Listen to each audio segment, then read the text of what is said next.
This is the Mr. Irrelevant podcast. I chose a Mr. Irrelevant name not because I was even good enough to be drafted last overall in the NFL draft, but just because I was a simple average Joe just talking about my love for sports and my learning as much about sports as I possibly can. From football to F1 to really any sport he feels like talking about, Mr. Irrelevant podcast starts now. And of course, welcome back to that show. I am, of course, your host, Connor Bork. Feeling a little bit, ill today, so I do apologize if I'm a little bit quieter than I am usually. But let's go ahead and jump right into it. We're going to start off with some news here. The head coach of the Boston Celtics, not even going to attempt to pronounce his name out of respect for him, is facing a year-long suspension for having a consensual relationship with a front office worker. The Celtics organization is the one that's setting the suspension, not the NBA, because he broke a code of conduct for the organization as a whole. But I do, in my opinion in this situation, is this was a consensual relationship. And so I just go ahead and agree with what Stephen A. said this morning on First Take. You either fire him for breaking the code of conduct or you keep this information private and you reprimand him behind the scenes and you don't suspend him.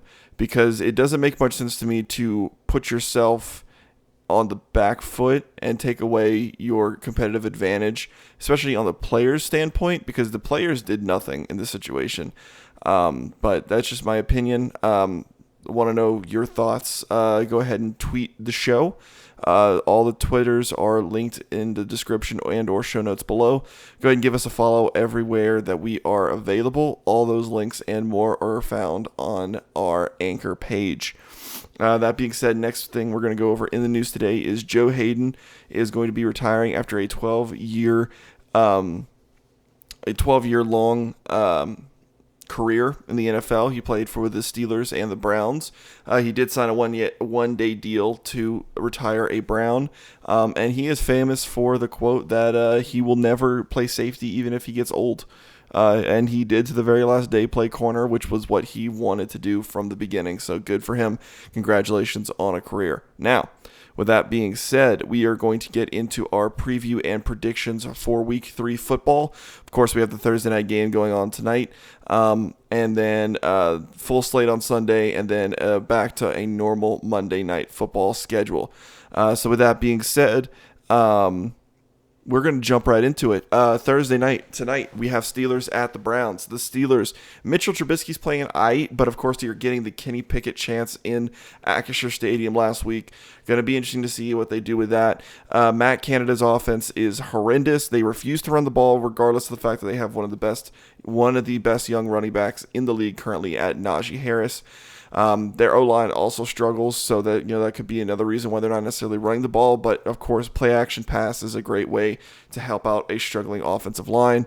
The defense, of course, lost TJ Watt, but still seems to be extremely strong. The Browns, on the other hand, are coming off an embarrassing loss to the Jets. They called a team-led meeting, a player-only meeting, during Week 3 of the NFL season. That is insane. I think the Browns are burning. Jacoby Brissett he's looking okay. He's definitely a serviceable backup in this situation. They do still have one of the best running games in the league, of course, with Nick Chubb and Kareem Hunt.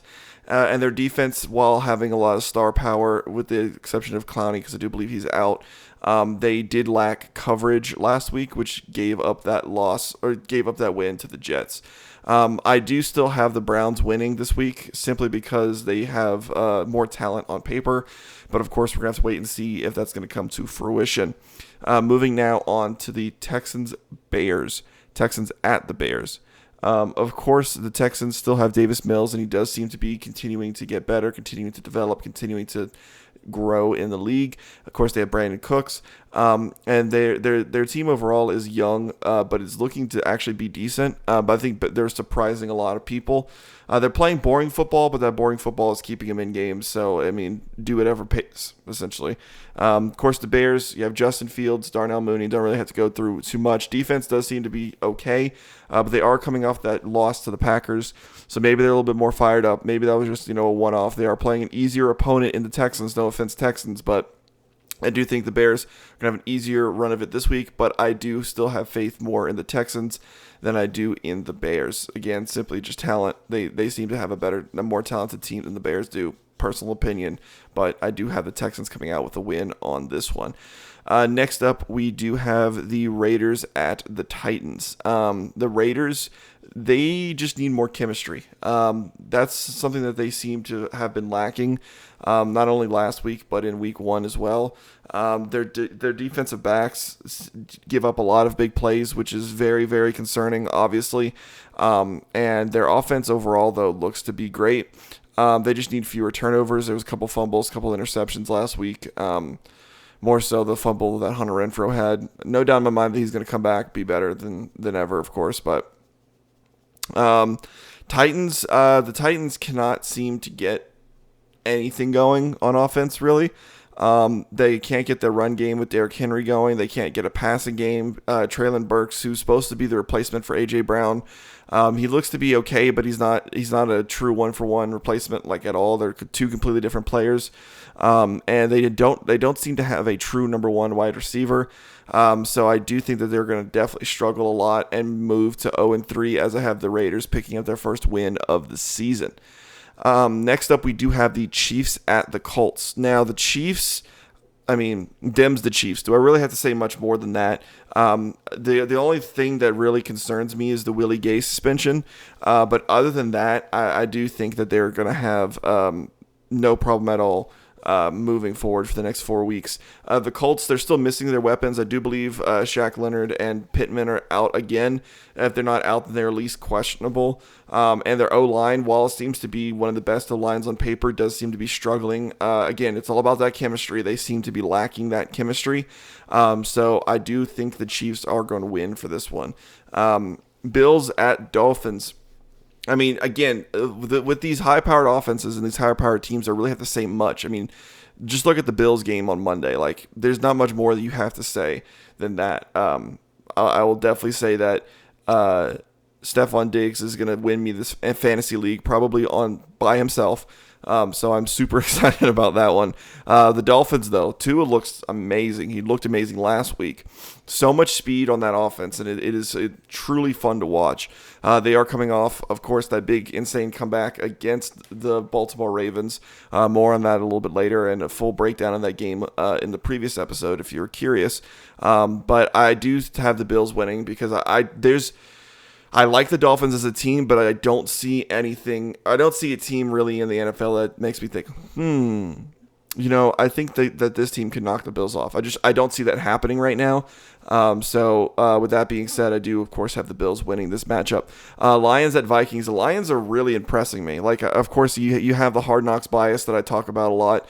Do I like the way this team looks because I got to know them more on Hard Knocks?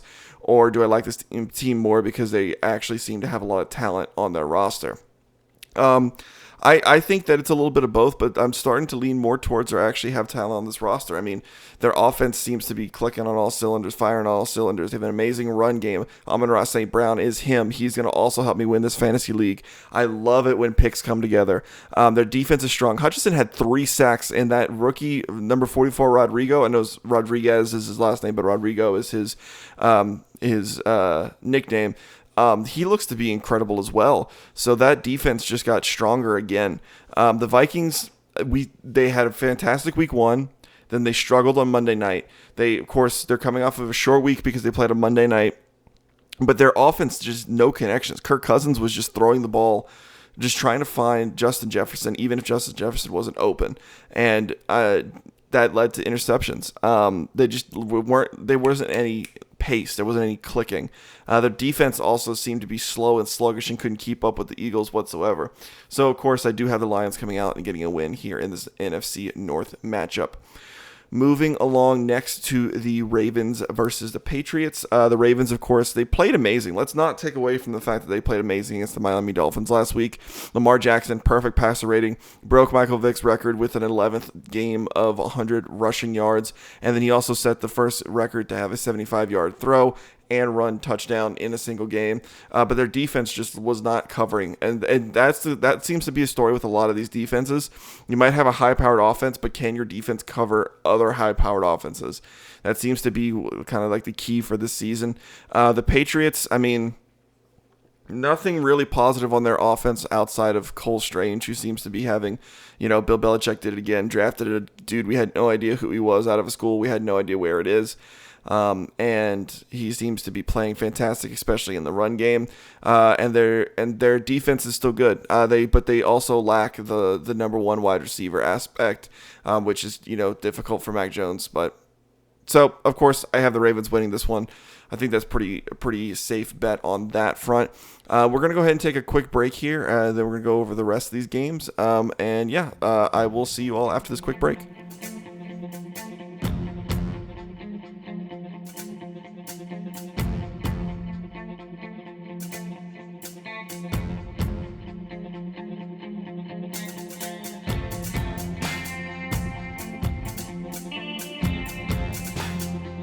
And welcome back from the break. And while we were on break, I just got the Twitter notification that Jason Pierre-Paul is going to be signing a 1-year deal with the Ravens. So that'll definitely help that defense. Definitely not in coverage, but at least maybe getting some more pressure on the front there. But that's going to be the end for that game. Of course, still have the Ravens winning that one. Moving on to the Bengals-Jets. I hate the fact that it's the Jets that are the hot ones going into this game, especially with Joe Burrow as my quarterback on my fantasy team. But the O-line for the Bengals seems to still be struggling, regardless of the fact that they went out and bought some players that look to be absolutely, incredible. They bolstered the offensive line. They invested in an indoor practice facility. O-line seems to be struggling, missing the connection that you really need on the O-line. Every other aspect seems to be okay for the Bengals. If they could just figure out that O-line, I think they're going to be okay. But it's until then, Joe Burrow is going to just continue to get slaughtered, and they're not going to have a successful run game either.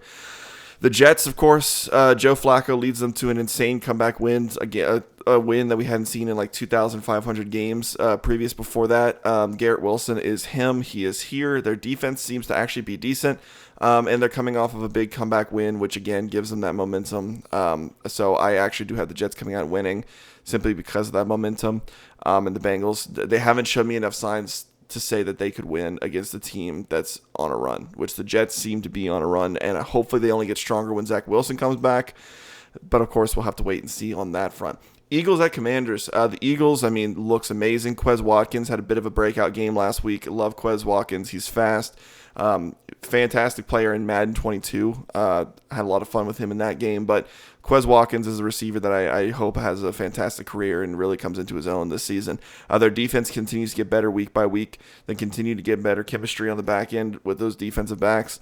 The Eagles might be the best team in the NFC to date as we sit here currently. Commanders, it's a roller coaster. You got Carson Wentz, the ultimate roller coaster quarterback. Their defense is also still struggling a little bit. So I have the Eagles coming out with an easy win on this one. Saints at Panthers. Well, where do I even start? If you want my full breakdown of the Saints game last week, go ahead and check out the last episode, as well as the very first TikTok that I posted.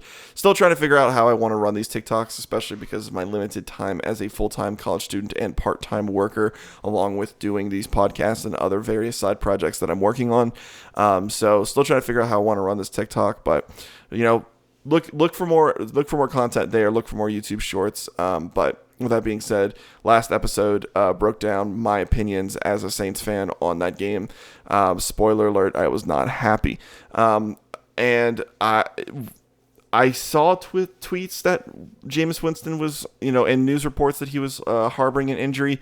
I don't know if that's going to be anything serious. I think he's practicing. Paulson Adebo and Kamara are back at practice today, so they should be back for this week. But I don't know about the Jameis Winston thing, and hopefully he can learn how to play boring football when he needs to, because we were still in that game until he decided to throw 14 interceptions to the other team. Maybe he forgot that he was on a Saint. That happens to the best of us. Panthers. They just need more time, I think. I still have faith in Baker. I'm gonna give him a long leash because I'm biased, but the Matt Rule's definitely on the hot seat. They just can't get anything going, it seems like. But they've lost by like one score like both weeks. So I don't think it's panic mode for them yet. They just need to learn how to finish out games, and I just think that they need more time to really mesh as an offense overall. Their defense is fine, but yeah, I think that offense just needs some more time playing together. I had the Saints winning. Call it Saints bias, but we need to come back win for my mental health. Jaguars at the Chargers. The Chargers, I haven't heard much about Justin Herbert's cracked cartilage in his rib. I'm assuming that's something that he can just Toradol and then play through. Hopefully the physician doesn't puncture his lung like Tyrod Taylor, who's actually currently suing that physician.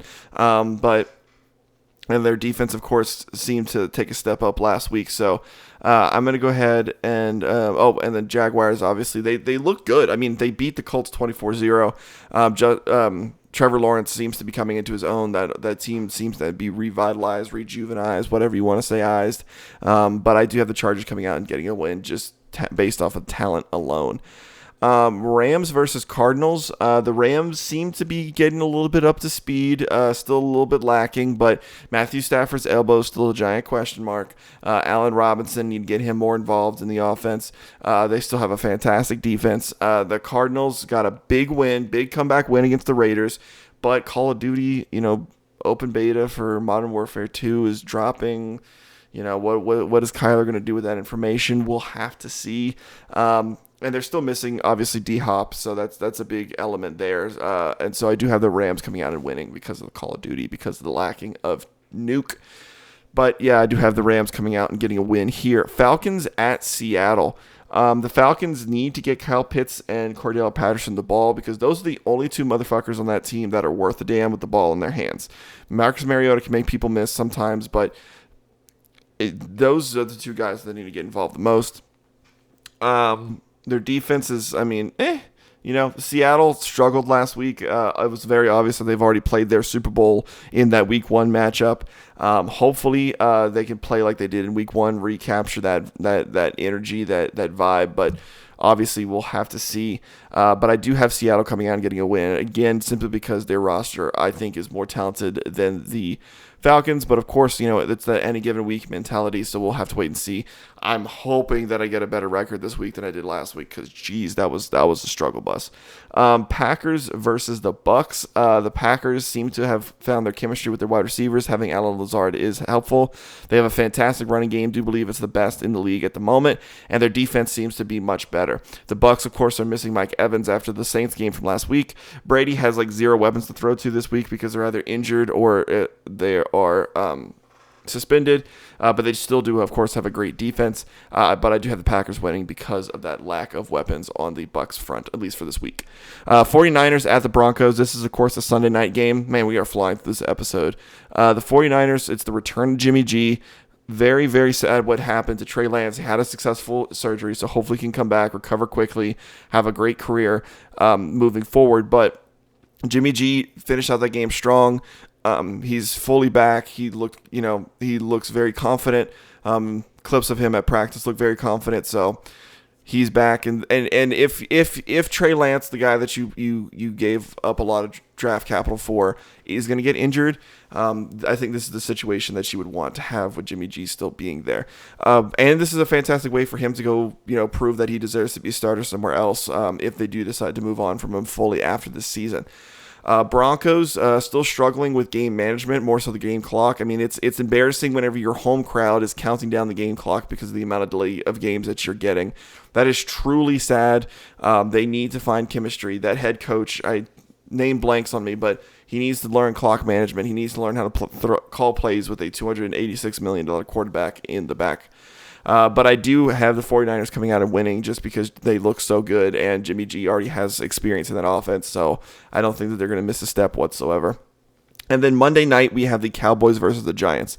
The Cowboys surprised a lot of people, including myself, when they got that win over the Bengals last week, especially with using Cooper Rush as their starting quarterback.